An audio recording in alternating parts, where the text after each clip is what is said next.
പലരും സ്വപ്നങ്ങളുമായിട്ടാണ് നഗരങ്ങളിലേക്ക് ചേക്കേറുന്നത്. പലർക്കും പല സ്വപ്നങ്ങളാണ്. പക്ഷെ അത് നഗരങ്ങളിൽ വന്നാൽ സക്സസ്ഫുൾ ആവും, അതിലേക്ക് ഒരു പടിയാകും എന്നുള്ള രീതിയിൽ വരികയാണ്. പക്ഷെ ഇവിടെ എത്തുമ്പോൾ ഈ വരുന്നവരെ കാത്തിരിക്കുന്നത് കുറച്ച് ഇതിൻ്റെയൊക്കെ ഒപ്പം തന്നെ സാമ്പത്തികമായിട്ടുള്ള ചില അരക്ഷിതാവസ്ഥയും മാനസികമായിട്ടുള്ള ഒറ്റപ്പെടലുമൊക്കെ ഉണ്ടാകും. സ്വാഭാവികമാണ്. നമ്മളുടെ നാടും വീടും ഒക്കെ മാറി വന്ന് നിൽക്കുമ്പോൾ ഇതൊക്കെ ഉണ്ടാകും. നഗരങ്ങൾ ഒറ്റപ്പെടുകയും ചെയ്യും. അപ്പോൾ ഇതിനെ മറികടക്കാൻ ഇപ്പോൾ നഗരത്തിൽ പുതിയൊരു ട്രെൻഡൊക്കെ വന്നിട്ടുണ്ട്.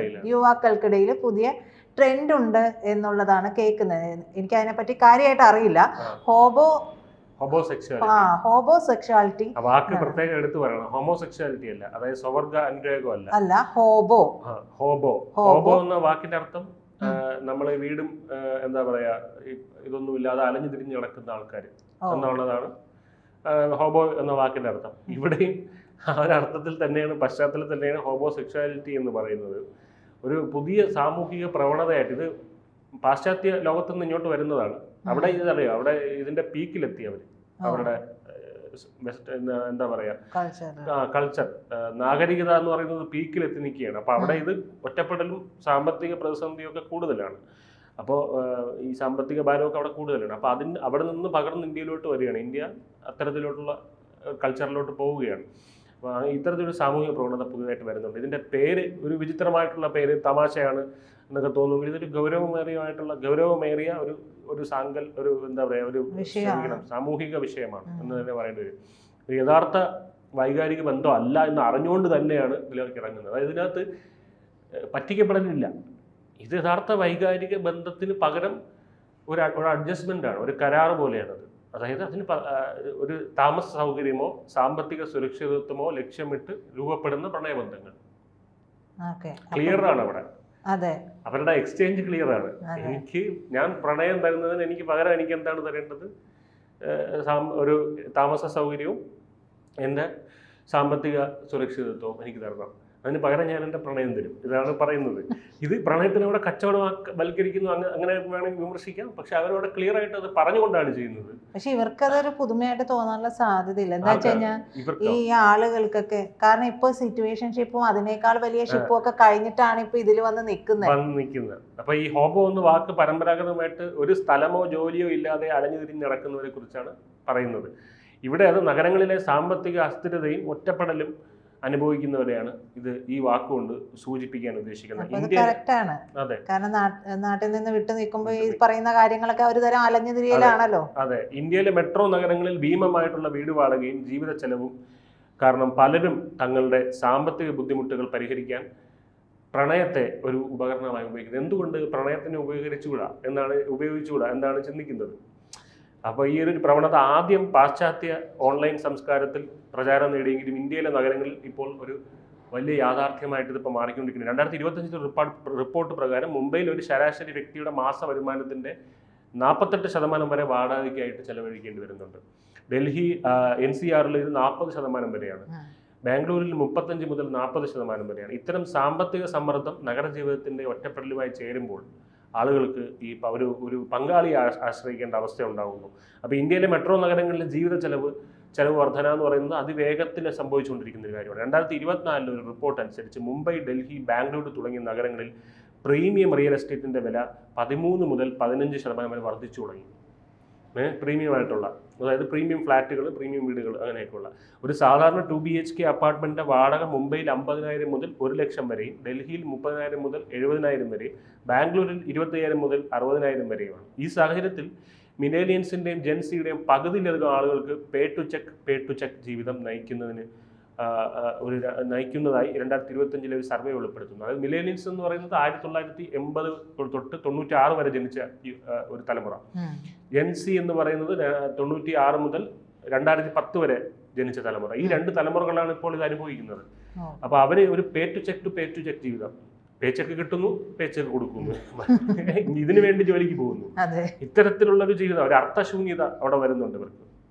അപ്പോൾ ഇത്തരത്തിലൊരു അർത്ഥശൂന്യത ഇല്ലാതാക്കാൻ കൂടിയാണ്, അതാണ് ആ ഒറ്റപ്പെടൽ കൊണ്ട് ഉദ്ദേശിക്കുന്നത്.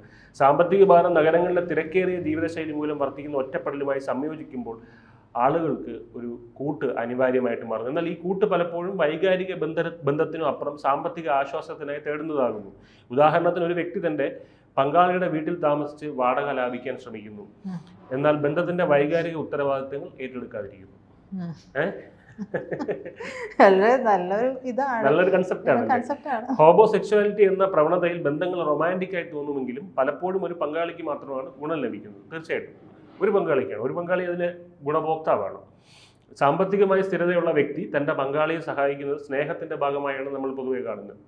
എന്നാൽ കാലക്രമേണ ബന്ധത്തിന്റെ മുഴുവൻ സാമ്പത്തികവും വൈകാരികവുമായിട്ടുള്ള ഭാരം തൻ്റെ തലയിൽ മാത്രമാണെന്ന് അവർ തിരിച്ചറിയുന്നു. കാരണം ഈ പ്രണയം ഒരു കമ്മോഡിറ്റി ആയിട്ട് വയ്ക്കുമ്പോൾ നമ്മൾ ഈ കൊടുക്കുന്ന നമ്മൾ എന്ത് പൈസ കൊടുത്ത് വാങ്ങിച്ചാലും അതിന് വാല്യൂ ഉണ്ടോ എന്ന് നമ്മൾ നോക്കാറുണ്ട്, ഇല്ലേ?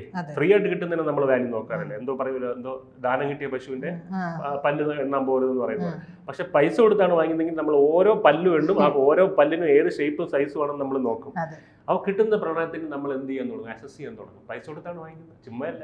അപ്പൊ അതുകൊണ്ട് അങ്ങനെ വാങ്ങിക്കുന്നതുകൊണ്ട് അവിടെ നമ്മൾ അളക്കാൻ തുടങ്ങും. നമുക്ക് ഇതിനേക്കാൾ ബെറ്റർ ഓപ്ഷൻ ഇല്ലേ എന്ന് തോന്നും, അല്ലേ? ഒരു നമുക്ക് മിന്ത്രയെന്നോ അല്ലെങ്കിൽ സൂഡിയോന്നോ ഒരു ഷർട്ട് വാങ്ങിച്ചു, അല്ലെങ്കിൽ ഒരു ചുരിദാർ വാങ്ങിച്ചു, ഇത് കൊള്ളൂല, മാറ്റി വാങ്ങിക്കാൻ ഓപ്ഷൻ ഉണ്ടെങ്കിൽ മാറ്റി വാങ്ങിക്കില്ലേ? പിന്നെ ഉറപ്പായിട്ടുണ്ട്. അത്രേ ഉള്ളൂ. പ്രണയം കമ്മ്യൂണിറ്റി ആകുമ്പോൾ അങ്ങനെ ഒരു പ്രശ്നമുണ്ട്. മനഃശാസ്ത്രജ്ഞനായിട്ടുള്ള ഡോക്ടർ ചന്ദിനി തുക്നൈറ്റിനെ പോലുള്ളവർ ഈ പ്രവണതയെ അധികാര അസന്തുലിത അവസ്ഥ, അതായത് പവർ ഇംബാലൻസ് എന്നാണ് വിശേഷിപ്പിക്കുന്നത്. അത് മലയാളത്തിലാക്കുമ്പോഴാണ് ഇത്രയും കടുകട്ടി. അധികാര അസന്തുലിതത, അതായത് പവർ ഒരാൾക്ക് കയ്യിൽ പവർ വരികയും ഒരാളുടെ കയ്യിൽ പവർ ഇല്ലാത്ത ഒരവസ്ഥ. ഒരു പങ്കാളി സാമ്പത്തികമായി ആശ്രയിക്കുമ്പോൾ മറ്റു പങ്കാളി അവരുടെ സ്നേഹത്തിന്റെ പേര് പറഞ്ഞ് ചൂഷണം ചെയ്യപ്പെടാനുള്ള സാധ്യത കൂടുതലാണ്. ചൂഷണം എന്ന് പറയാൻ പറ്റുമോ? ഇത് അറിഞ്ഞുകൊണ്ട് ചെയ്യുന്ന ഒരു പരിപാടിയാണ്. അതെ, ഞാൻ പ്രണയം തരാമെന്നും പറഞ്ഞുണ്ട്. പക്ഷെ ഇത് വിവാഹ ബന്ധങ്ങളിൽ നടക്കാറുണ്ട് ഇത്തരത്തിലുള്ള കാര്യങ്ങൾ. ഇപ്പം ഇത്തരം ബന്ധങ്ങളിൽ ലവ് ബോംബിംഗ് പോലുള്ള ഡേറ്റിംഗ് തന്ത്രങ്ങൾ, അതായത് ആദ്യഘട്ടത്തിൽ ലവ് ബോംബിംഗ് എന്ന് പറയുന്ന ആദ്യഘട്ടത്തിൽ അമിതമായ സ്നേഹപ്രകടനങ്ങൾ, ഒരു തെറ്റായ ഒരു സുരക്ഷിത ബോധത്വം സൃഷ്ടിക്കാൻ വേണ്ടി അങ്ങനെ കൊടുക്കുന്ന അത്തരത്തിലുള്ള ഒരു യഥാർത്ഥമായ പ്രണയം തന്ത്രപരവും ചൂഷണവും തമ്മിലുള്ള അതിർവരമ്പുകൾ മായ്ച്ചു കളയുന്ന ഒന്നാണെന്ന് പറയുന്നത്. ഹോമോസെക്ഷുവാലിറ്റി ഒരു വ്യക്തിഗത എന്താ പറയുക, ഒരു പെരുമാറ്റ പ്രശ്നമല്ല, മറിച്ച് നഗരവൽക്കരണവും സാമ്പത്തിക അസമത്വവും സൃഷ്ടിക്കുന്ന ഒരു സാമൂഹിക പ്രതിഫലനമാണ്. അപ്പം ഇത് ഇങ്ങനെ സാമ്പത്തിക ചൂഷണത്തിലേക്ക് നയിക്കാറുണ്ട്. ഇത് ആദ്യമായിട്ടല്ല കേട്ടോ ഇത് സംഭവിക്കുന്നത്. അതായത് ഞാൻ പറഞ്ഞുതരാം. അതായത് ഇത് ലോകത്തിൽ ആദ്യമായിട്ടല്ല. അതായത് 1870 മുതൽ ഈ ഫെമിനിസം വന്ന സമയത്ത് ബ്രിട്ടീഷിൽ ബോസ്റ്റൺ മാരേജ് എന്ന് പറയുന്ന ഒരു കൺസെപ്റ്റ് ഉണ്ടായിരുന്നു. അതായത് ന്യൂ ഇംഗ്ലണ്ട് എന്ന് പറയുന്ന സ്ഥലത്ത്, അവിടെ ബോസ്റ്റൺ എന്ന് പറയുന്നത്, അവിടെ ബ്രിട്ടനിലും പിന്നെ US-ലെ ചില ഭാഗങ്ങളിലും രണ്ട് ഫൈനാൻഷ്യലി ഇൻഡിപെൻഡൻ്റ് ആയിട്ടുള്ള സ്ത്രീകൾ, അതായത് രണ്ട് സാമ്പത്തിക സ്വതന്ത്രരായിട്ടുള്ള സ്ത്രീകൾ തമ്മിൽ വിവാഹം കഴിക്കും. അതെ, അവർ ഓഫൺ മിഡിൽ അല്ലെങ്കിൽ അപ്പർ ക്ലാസ്സിൽപ്പെട്ട സ്ത്രീകളായിരിക്കും. ഇവർ ഫെമിനിസ്റ്റുകളായിരിക്കും, എഴുത്തുകാരായിരിക്കും, സാമൂഹ്യ പ്രവർത്തകരൊക്കെ ആയിരിക്കും. ഇവർ ഒരു ലോങ് ടേം അഗ്രിമെൻറ്റിൽ ഒരുമിച്ച് ജീവിക്കാൻ തുടങ്ങും, പാർട്ട്നേഴ്സിനെ പോലെ. ഇവർ ലൈഫിൽ പാർട്ട്നേഴ്സിനെ പോലെയാണ് കാണുന്നത്. അങ്ങോട്ടും ഇങ്ങോട്ടും ഇമോഷണൽ സപ്പോർട്ട്, മോറൽ സപ്പോർട്ട് ഇതെല്ലാം ഉണ്ട്. പക്ഷേ അവർ ലൈംഗികപരമായിട്ടുള്ള ബന്ധം ഇവർ തമ്മിൽ ഉണ്ടായിരിക്കില്ല.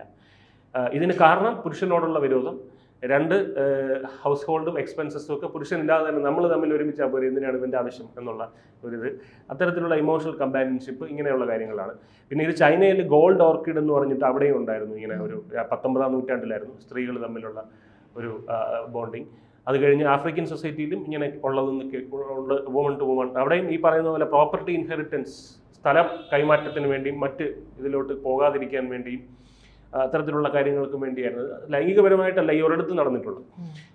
അപ്പോൾ അതിൻ്റെ ഒരു അടുത്ത ഈ നൂറ്റാണ്ടിലെ പതിപ്പായിട്ടാണ് നമുക്ക് ഇതിനെ കാണേണ്ടത്. കാരണം ഇതും ഒരു ലൈംഗിക ആവശ്യത്തിന് വേണ്ടിയോ അല്ലെങ്കിൽ ഒരു പ്രണയത്തിൻ്റെ ആവശ്യത്തിന് വേണ്ടിയോ അല്ല, ഈ ഒറ്റപ്പെടലിനെയും ഇതിനെയും കൗണ്ടർ ചെയ്യാൻ വേണ്ടി. അതിനെ ഒറ്റ വാക്കിൽ പറഞ്ഞു കഴിഞ്ഞാൽ പൈസ തരൂ കാമുകിയാവാം. അതായത് ഇതിൽ മറ്റൊരു കാര്യം കൂടെ ആഡ് ചെയ്യാനുണ്ട്, കൺക്ലൂഡ് ചെയ്യാനായിട്ട്. പുരുഷന്മാർക്ക് ഒരിക്കലും ഇത് പറയാൻ പറ്റുമെന്ന് എനിക്ക് തോന്നുന്നില്ല. പുരുഷന്മാർക്ക് ഒരിക്കലും ഇത് പറയാൻ പറ്റുമെന്ന് എനിക്ക് തോന്നുന്നില്ല. കാരണം എന്താണ്, ഒരു പുരുഷൻ ഒരു സ്ത്രീയോട് പറയുകയാണ്, ഞാൻ പ്രണയം തരാം, എനിക്ക് താമസ സൗകര്യവും എൻ്റെ ചെലവും നോക്കണമെന്ന് പറഞ്ഞു കഴിഞ്ഞാൽ അത് സമ്മതിക്കുന്ന സ്ത്രീകൾ ഇവിടെ നാട്ടിലുണ്ടോ എന്ന് തോന്നുന്നുണ്ടോ? എനിക്കറിഞ്ഞൂടാ, എൻ്റെ അറിവിലില്ല. അല്ലെങ്കിൽ അത് വല്ല എനിക്കറിയില്ല, അത് ഹൃത്തിക് റോഷൻ വല്ലതാണ് അങ്ങനെ പറയുന്നുണ്ടെങ്കിൽ ഓക്കെ. അല്ല, 90% ഇന്ത്യയിലെ പുരുഷന്മാരും ഹൃത്തിക് റോഷൻ അല്ലല്ലോ. സൽമാൻ ഖാനും അല്ല. അപ്പോൾ പിന്നെ അവർക്ക് ആ ഒരു സാധ്യത നിലനിൽക്കുന്നില്ല. അപ്പോൾ ഇത് സ്ത്രീകൾക്കാണ് ഈ ഒരു സാധ്യത നിലനിൽക്കുന്നത്. അതായത് ഞാൻ പ്രണയം തരാം. കാരണം ഡിമാൻഡ് എപ്പോഴും കല്യാണ മാർക്കറ്റിലും ഡിമാൻഡ് സ്ത്രീകൾക്കാണല്ലോ, പുരുഷന്മാർക്കല്ലല്ലോ. എവിടെയാണെങ്കിലും ഡേറ്റിംഗ് മാർക്കറ്റിലാണെങ്കിലും ഡിമാൻഡ് പുരുഷന്മാർക്കാണ്. അപ്പോൾ അവർക്ക് വേണ്ടി ഉള്ള ഒരു ഇതാണ് ഇവിടെ നമ്മൾ കാണുന്നത്. പുരുഷന്മാർക്ക് ഇതിൽ നിന്ന് ഒരു ഒറ്റപ്പെടൽ ഇല്ലാതാവുന്നത്. ഡേറ്റിങ്ങിനൊക്കെ പോകുമെന്ന് പറഞ്ഞാൽ വലിയ തൊല്ലയാണ്. അതായത് ഇതിന് വളയ്ക്കണം, ഒരുപാട് പരിപാടിയുണ്ട് ഇതിന്റെ പിന്നിൽ നടക്കാൻ. ഇതൊന്നും വേണ്ട, പൈസ കൊടുത്താൽ മതി, കാമുകയാവും, കുറച്ചുകൂടെ പൈസ കൊടുത്താൽ ഭാര്യയാവും, അങ്ങനെയൊക്കെ ഉണ്ട്. അപ്പോൾ ഈ ഒരു കൾച്ചർ എന്തുകൊണ്ട് നാടെങ്ങോട്ട് പോകുന്നു എന്നുള്ള ഒരു ഇതുണ്ട്. അത് ചിന്ത ബാക്കിയാക്കുന്നുണ്ട്. നാടെങ്ങോട്ടാണ്, നമ്മുടെ കുട്ടികൾ ഇനിയുള്ള തലമുറ എങ്ങോട്ടേക്കാണ് എന്നുള്ളത്.